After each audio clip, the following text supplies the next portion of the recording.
नमस्ते एस्पिरेंट्स। आज के special current affairs master class explainer में सभी का बहुत बहुत स्वागत है। आज की डेट यानी 7 मई 2026 हमारे एग्जाम्स और देश दोनों ही नजरिए से डबल इंपॉर्टेंस रखती है। पहले बात, आज ऑपरेशन सिंदूर की फर्स्ट एनिवर्सरी है। ठीक एक साल पहले आज ही के दिन टेररिज्म के खिलाफ एक ऐसी हिस्टोरिक स्ट्राइक हुई थी जिसने पूरी स्ट्रैटेजी को बदल कर रख दिया। और दूसरा बड़ा इवेंट, आज हमारा बॉर्डर रोड्स ऑर्गेनाइजेशन यानी बीआरओ अपना 66th रेजिंग डे सेलिब्रेट कर रहा है। तो आज इन सभी टॉपिक्स को हम एकदम डिटेल में डाइसेक्ट करने वाले हैं। आज के सेशन का सिलेबस एकदम क्रिस्प और क्लियर है। हम सिक्योरिटी और ऑपरेशन सिंदूर से शुरुआत करेंगे, फिर इंटरनेशनल रिलेशंस, डिजिटल हेल्थ और इकोनॉमी को कवर करेंगे। उसके बाद पॉलिटी और साइंस के कुछ रैपिड फायर फैक्ट्स होंगे और आखिर में हमारा सिग्नेचर 40 क्वेश्चन का मेगा एमसीक्यू टेस्ट होगा। तो चलिए सीधे शुरू करते हैं। बढ़ते हैं अपने पहले और सबसे क्रूशल ब्लॉक की तरफ, सिक्योरिटी और स्ट्रेटेजिक अफेयर्स। यहां हम उस एंटी टेररिज्म ऑफेंसिव को समझेंगे जिसने इतिहास रचा।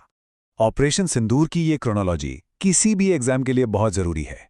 देखिए, शुरुआत होती है 22 अप्रैल 2025 से, जब पहलगांव में एक दर्दनाक टेरर अटैक हुआ जिसमें 26 सिविलियंस की जान चली गई। इसका जवाब देने के लिए 7 मई 2025 को रात ठीक 1:51 पर ऑपरेशन सिंदूर लॉन्च किया गया। एकदम प्रिसाइज मिडनाइट स्ट्राइक। और इसके तुरंत बाद अटैक के परपेट्रेटर्स को हंट करने के लिए ऑपरेशन महादेव शुरू कर दिया गया। ये क्रोनोलॉजी बताती है कि एक्शन और रिएक्शन कितना स्विफ्ट था। अब इस ऑपरेशन का एक्चुअल स्केल समझिए। ये स्ट्राइक्स सिर्फ पीओके तक लिमिटेड नहीं थी। 1971 के बाद पहली बार ऐसा हुआ कि पाकिस्तान के पंजाब प्रोविंस में अंदर घुसकर, जैसे मुरीद के बहावलपुर और सियालकोट में 9 टेरर साइट्स को डिस्ट्रॉय किया गया। रफाल जेट्स ने स्कैल्प मिसाइल्स, जिनकी रेंज 500 किलोमीटर से ज्यादा है, और हैमर बॉम्ब्स का इस्तेमाल किया। और बैकग्राउंड में हमारा आकाश थेर एयर डिफेंस सिस्टम और नेवी का कैरियर बैटल ग्रुप पूरी तरह से ब्लॉकेड्स इंश्योर कर रहा था। इस स्ट्राइक का सबसे बड़ा डिप्लोमैटिक फॉलआउट ये रहा कि इंडस वाटर ट्रीटी को टर्मिनेट कर दिया गया। सच में स्कैल्प और आकाश थीर का ये कॉम्बिनेशन एक अनबिलीवेबल गेम चेंजर साबित हुआ। इस पूरे ऑपरेशन को डिफेंस मिनिस्टर राजनाथ सिंह जी ने एकदम सही शब्दों में समअप किया है, एक golden chapter in our military history. एक और इंपॉर्टेंट पॉइंट यहां नोट करने वाला यह है कि इन स्ट्राइक्स के बाद से भारत के S-400 जैसे एयर डिफेंस सिस्टम्स को अब सुदर्शन प्रोग्राम के अंडर और भी ज्यादा मजबूत और इंटीग्रेट कर दिया गया है। चलिए, अब वक्त है ग्लोबल डिप्लोमेसी सेगमेंट में चलने का। इंटरनेशनल रिलेशंस में हाल ही में वियतनाम और रशिया के साथ दो बहुत ही मॉन्यूमेंटल डेवलपमेंट्स हुए हैं। यहाँ दो बड़े जियोपॉलिटिकल शिफ्ट्स ध्यान देने वाले हैं। एक तरफ वियतनाम है, जिसके साथ हमने enhanced comprehensive strategic partnership announce की है। टारगेट सेट किया गया है 2030 तक $25 बिलियन के ट्रेड का। वियतनाम हमारी एक्ट ईस्ट पॉलिसी का की पिलर बन चुका है। यहाँ यूपीआई लिंकेज के साथ साथ एक बहुत बड़ा कल्चरल स्टेप भी लिया जा रहा है, जो है चैम सिविलाइजेशन के माइसन टेम्पल का रेस्टोरेशन। दूसरी तरफ रशिया के साथ एक unprecedented reciprocal military deployment pact sign हुआ है। ये भारत की स्ट्रैटेजिक ऑटोनॉमी में एक मैसिव शिफ्ट है। इस पैक्ट के तहत 3000 ट्रूप्स, 5 वॉरशिप्स और 10 एयरक्राफ्ट स्टेशन किए जा सकते हैं। साथ ही $1.2 बिलियन की R-37M मिसाइल डील भी हुई है, जिसकी रेंज 300 किलोमीटर से ज्यादा है। ये दोनों अग्रीमेंट्स डेफिनेटली आने वाले एग्जाम्स में पूछे जाएंगे। अब देश के आंतरिक नीतियों पर फोकस करते हैं। सेक्शन 3 हमें नेशनल गवर्नेंस और डिजिटल हेल्थ के उन नए रिफॉर्म्स की तरफ ले जाता है, जहां टेक्नोलॉजी पूरे एडमिनिस्ट्रेशन को ट्रांसफॉर्म कर रही है। डिजिटल हेल्थ इंफ्रास्ट्रक्चर में स्वास्थ्य भारत पोर्टल एक बहुत बड़ा लीप है। ये एक API बेस्ड एग्रीगेटर है जो ग्राउंड जीरो पर काम करने वाली ASHAs और ANMs को एक सिंगल इंटरफेस पर ले आएगा। इसका सबसे बड़ा MCQ पॉइंट है इसका आर्किटेक्चर। ये फेडरेटेड डिजाइन पर बेस्ड है, जिसका सिंपल मतलब है कि डेटा डिसेंट्रलाइज्ड रहेगा और ये सीधे आयुष्मान भारत डिजिटल मिशन यानी ABHAID से जुड़ा होगा। इसके अलावा क्लेम्स की प्रोसेसिंग को फास्ट और ऑटो एडजुडिकेट करने के लिए ISC बेंगलुरु में एक AI हैकाथॉन फिनाले चल रहा है, जिसमें नेशनल हेल्थ अथॉरिटी और इंडिया AI शामिल हैं। और हाँ, याद रखिएगा, आज 7 मई को ही एक नया national wide free annual health check initiative भी लॉन्च हुआ है। बढ़ते हैं आगे। हमारा अगला सेक्शन इकोनॉमी, इंफ्रास्ट्रक्चर और एग्रीकल्चर पर बेस्ड है। यहाँ आने वाले डेटा पॉइंट्स एग्जाम्स के लिए डायरेक्टली हाई यील्ड हैं। इस एग्जैक्ट नंबर को अपने दिमाग में प्रिंट कर लीजिए। 365 रुपए यानी 365 रुपीस पर क्विंटल। ये शुगर केन यानी गन्ने के लिए 2026-27 सीजन का नया फेयर एंड रेम्यूनरेटिव प्राइस, जिसे हम एफआरपी कहते हैं, तय किया गया है। एग्रीकल्चर इकोनॉमी का ये फैक्ट बहुत क्रूशल है। अब हैवी इंडस्ट्री और इंफ्रास्ट्रक्चर की थोड़ी बात हो जाए। भारत का क्रूड स्टील प्रोडक्शन अप्रैल 2026 में 5.8% बढ़ा है। हम इस वक्त दुनिया के सेकंड लार्जेस्ट प्रोड्यूसर हैं और 2030 तक हमारा target 300 million turns per annum का है।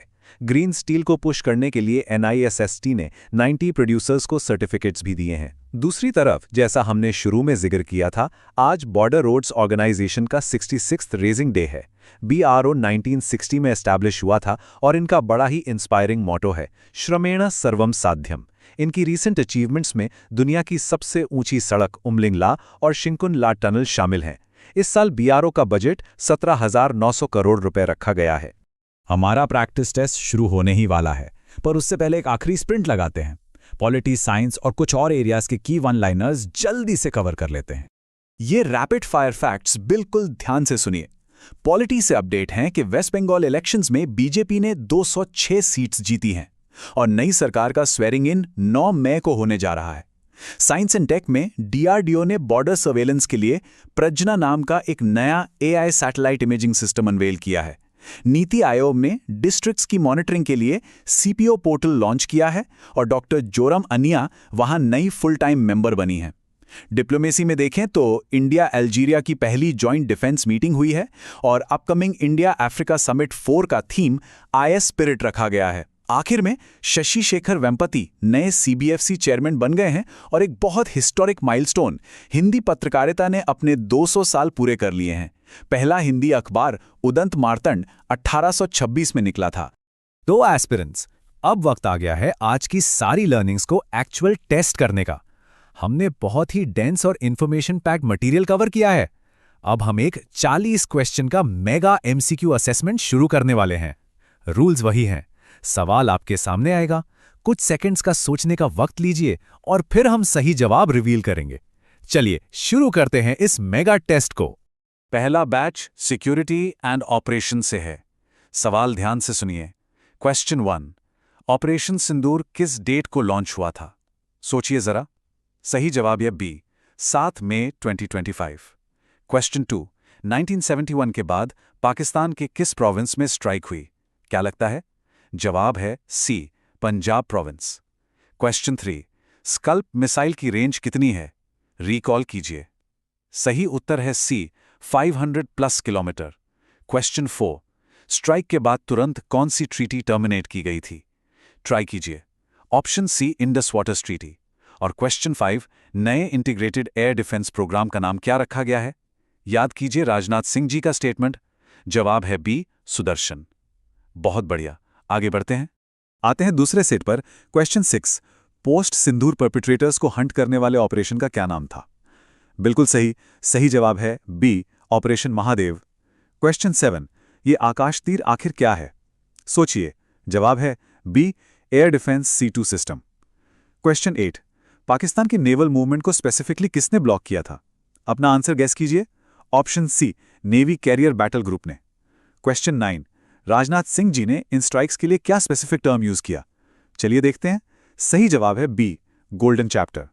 और क्वेश्चन 10, नॉर्थ टेक सिंपोजियम 2026 की लोकेशन क्या थी? याद कीजिए। सही उत्तर है B, प्रयागराज। तीसरा बैच वियतनाम डिप्लोमेसी पर फोकस्ड है। क्वेश्चन 11, 6 मई को एनहांस्ड स्ट्रेटेजिक पार्टनरशिप भारत ने किस देश के साथ अनाउंस की? सोचिए। जवाब है B, वियतनाम। क्वेश्चन 12, इंडिया और वियतनाम का 2030 तक का ट्रेड टारगेट क्या सेट किया गया है? फैक्ट याद कीजिए। Option C, $25 billion. Question 13, Vietnam हमारी किस स्पेसिफिक पॉलिसी का की पिलर है? चलिए देखते हैं। B, act east policy. Question 14, Vietnam की कौन सी हेरिटेज साइट हम रिस्टोर करने वाले हैं?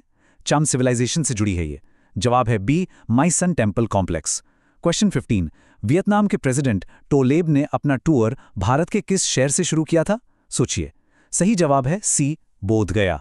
चलिए पार्ट 4 की तरफ। क्वेश्चन 16, आसियान का हेडक्वार्टर्स कहां पर स्थित है? बेसिक लेकिन इंपॉर्टेंट। सही जवाब है B, जकार्ता।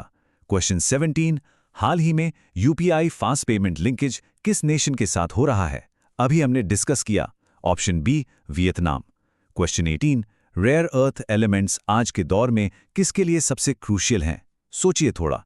जवाब है बी ईवी बैटरीज और सेमीकंडक्टर्स के लिए।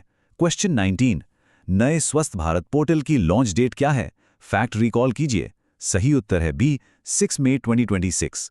क्वेश्चन 20 इस हेल्थ पोर्टल का अंडरलाइंग आर्किटेक्चर क्या है जो एमसीक्यू के लिए बहुत जरूरी है? डिसेंट्रलाइज्ड है ये, मतलब जवाब है बी फेडरेटेड। आते हैं 5वें बैच पर, जिसमें हेल्थ और पॉलिटी का मिक्स है। क्वेश्चन 21 ये नया हेल्थ पोर्टल किनका एडमिनिस्ट्रेटिव बर्डन कम करेगा? ऑप्शंस देखिए। सही जवाब है डी सभी का, यानी आशाज, एएनएम्स और CHOs. Question 22 Ayushman Bharat digital mission आखिर किस साल लॉन्च हुआ था? हिस्ट्री का क्वेश्चन है। ऑप्शन सी 2021 में। क्वेश्चन 23 आयुष्मान भारत पीएमजेएवाई के तहत पर फैमिली कवर कितना दिया जाता है? बहुत कॉमन फैक्ट है। जवाब है B 5 lakh rupees. Question 24 ISC Bengaluru में इन दिनों कौन सा एआई इवेंट चल रहा है? क्लेम प्रोसेसिंग के लिए है ये।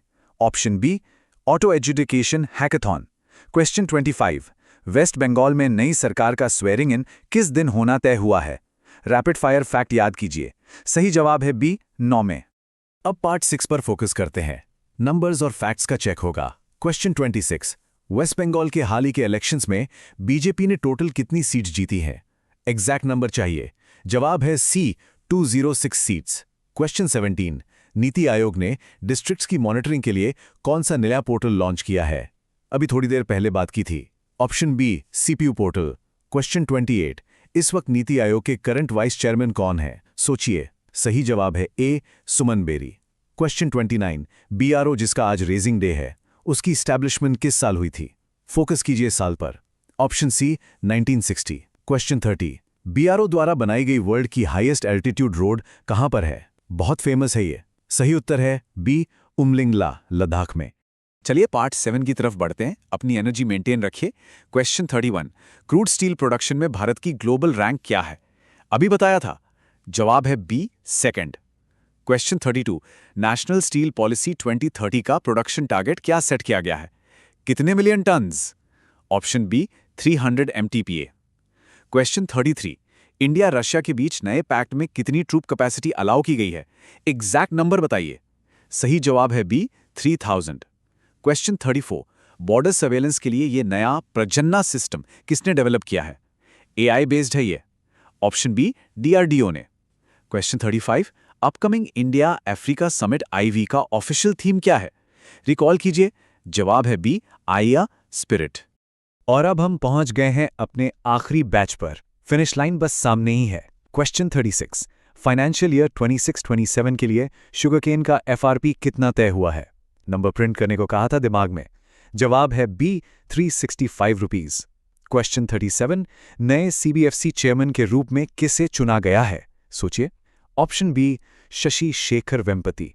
क्वेश्चन 38 हिंदी का पहला अखबार उदंड मार्तंड किस साल लॉन्च हुआ था जिसे 200 साल पूरे हुए हैं? मैथ्स लगाइए थोड़ी। सही जवाब है 1826। क्वेश्चन 39 एमओएसपीआई के रीसेंट डेटा के अकॉर्डिंग देश में अनइनकॉर्पोरेटेड एस्टैब्लिशमेंट्स का नंबर क्या है? यह भी एक प्रिसाइज फैक्ट है। जवाब है बी 7.92 करोड़। और आज का आखिरी सवाल क्वेश्चन 40 रशिया के साथ हुई डील वाली R-37M मिसाइल की रेंज कितनी है? लास्ट क्वेश्चन का सही जवाब दीजिए। सही जवाब है सी 300+ किलोमीटर। शानदार। जिस किसी ने भी इस पूरे टेस्ट को फोकस के साथ कंप्लीट किया है वो डेफिनेटली आने वाले गवर्नमेंट एग्जाम्स में एक बड़ी एज रखेगा।